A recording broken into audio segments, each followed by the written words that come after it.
संहार करने के लिए जंगल के राजा बन के गए और 14 वर्ष बाद आए तो उस अयोध्या ने पलक पावड़े बिछाकर अपने राम का स्वागत करा था। तो मेरे प्यारों की माताओं बहनों और समाज जनों से आग्रह है, ये तन समर्पित मन समर्पित और ये जीवन समर्पित चाहता हूँ राम तुझे कुछ और भी दूं। ये मनुष्य जन्म उस राम ने दिया है, तो 500 वर्ष के बाद यदि हमारा राम आ रहा है तो हमारे को क्या करने की आवश्यकता है, शायद ये मुझे बताने की आवश्यकता हमारे हिंदुओं को नहीं। ये बरसों का कलंक था जो हमारे पूर्वजों ने 1992 में 6 दिसंबर को बाबरी विध्वंस करके कलंक हमारा खत्म करा। अब हमारी बारी है। लोग कहते थे भाई साहब राम लला हम आएंगे, मंदिर भव्य बनाएंगे, तारीख नहीं बताएंगे। ये कटाक्ष हुआ करते थे और राष्ट्र का विरोधी नहीं कहता था, हमारे बीच का व्यक्ति भी यही कहता था। आज 22 जनवरी 2024 वो हमारा दिन और तारीख और 12:45 का समय नोट कर लो। भगवान विराजमान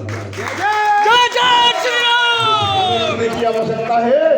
जैसा मेरे गुरुदेव ने कहा, ये बात अटल और सत्य है। संतों की कही हुई बात कभी मिथ्या नहीं हो सकती। भगवान वर्ष 2024 में गुरुदेव विराजमान होने जा रहा है और 2024 के अंत में और 2025 के प्रारंभ तक मथुरा और काशी का भी कार्य शीघ्रता से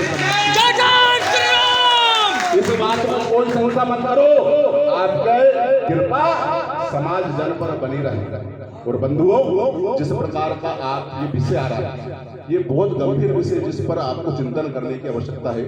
जब भगवान का वो दिवस था 492 साल के संघर्ष के बाद 9 नवंबर 2019, जब सुप्रीम कोर्ट के 5 लोगों ने ये कहा कि अयोध्या धाम राम लला का है और संपूर्ण है। अयोध्या धाम अकेला नहीं है, हम कहते हैं ये पूरा राष्ट्र मेरे राम और राष्ट्र के प्राण यदि है तो मेरे राम है। और राष्ट्र का अगर हम सबके अभिमान और स्वाभिमान है तो मेरे राम। इसलिए जब अयोध्या का नाम आए और अयोध्या का काम आए तो हमको चूकना नहीं है। 9 नवंबर 2019 को ये डिसीजन हुआ।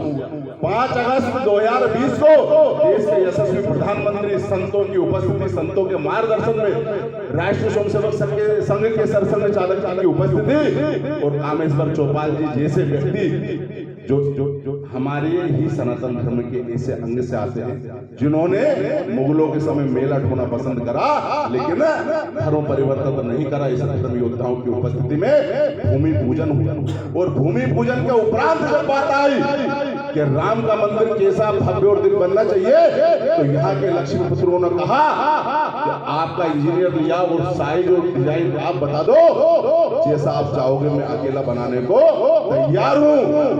लेकिन संतों का ये निर्णय हुआ राम जन जन के नहीं, तो जन जन के सहयोग से लिख बनेगा।